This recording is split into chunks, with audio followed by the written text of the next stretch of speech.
The world of Nolan's Batman has a rich history we as fans have never seen. Among this diverse history is the many villains that exist in this world that we'll likely never see or know much about, but it does not hurt to speculate based on the little we've seen.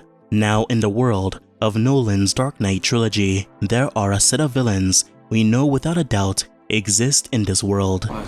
You really think a man who butchers people for the mob doesn't belong in jail?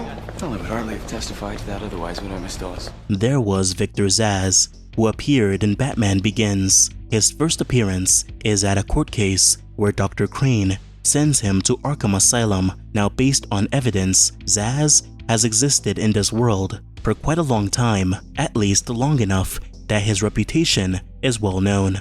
The second confirmed villain is Ra's al Ghul. Well, kinda.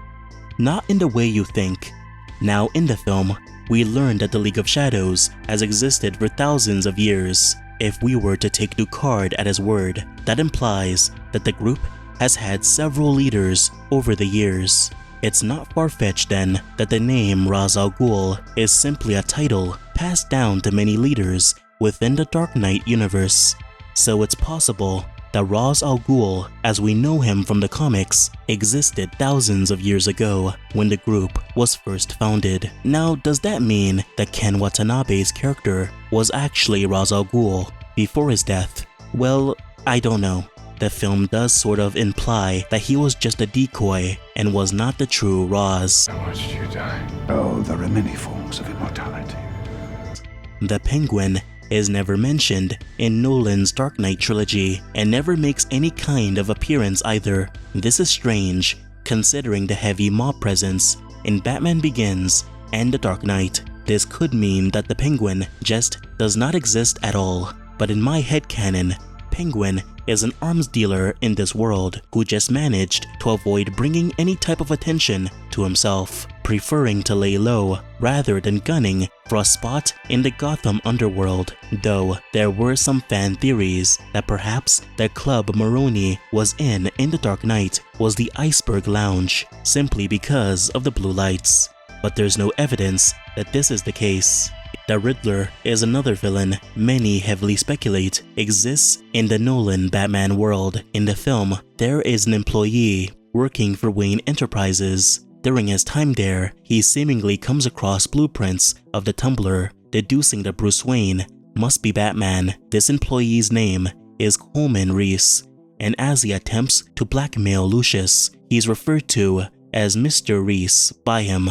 Now, as many have noticed, the name Mr. Reese sounds similar to Mysteries, a play on words that not only hints that the character is perhaps enigmatic, but it's similar to the play on words Riddler uses for his name, like Enigma. Now, based on the character's actions in the movie and their clear ego and intelligence, it's not far-fetched that this is Nolan's version of the Riddler.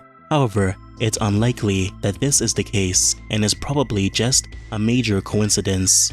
James Gordon Jr. is another villain some have suspected as being present in the Nolan films. James Gordon Jr. in the comics is known as a violent and psychotic individual who likely went on several murder sprees throughout the years. And from what we can understand, he likely gained this apathy towards life and violent tendencies at some point during his childhood, perhaps due to trauma caused by his kidnapping in Batman Year One. We never learn his name in the Nolan films, but some have suspected that Gordon's son here is James Gordon Jr., and because of the traumatic event he also experienced in the film, it's not doubtful that he'd also grow into a psychotic person in his adult years. Now, this one is the weirdest theory I've heard so far. There are some fan theories that Deadshot is present in The Dark Knight Rises, as some speculate that this character,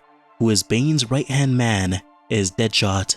There's not a lot of evidence to this theory. Many simply think he's Deadshot due to his attire and use of guns. Deathstroke is another character some theorize was in the movie, which many claim is this CIA agent. Many say this thanks to the movie's novelization, where we find out that this agent's last name is Wilson, similar to Slade Wilson. The last villain I've seen some speculate was in the trilogy was Killer Croc. In The Dark Knight, during the ferry scene, this random prisoner confronts the warden, and some have speculated that this is perhaps Killer Croc himself. There's many reasons for this. First, his presence in the movie felt strange, and many felt that perhaps he's someone significant in this world. Second, he does appear similar to Killer Croc from Azzarello's The Joker comic, and since Joker in that universe also resembles the one seen in the Nolanverse, you can see why some people have made the connection.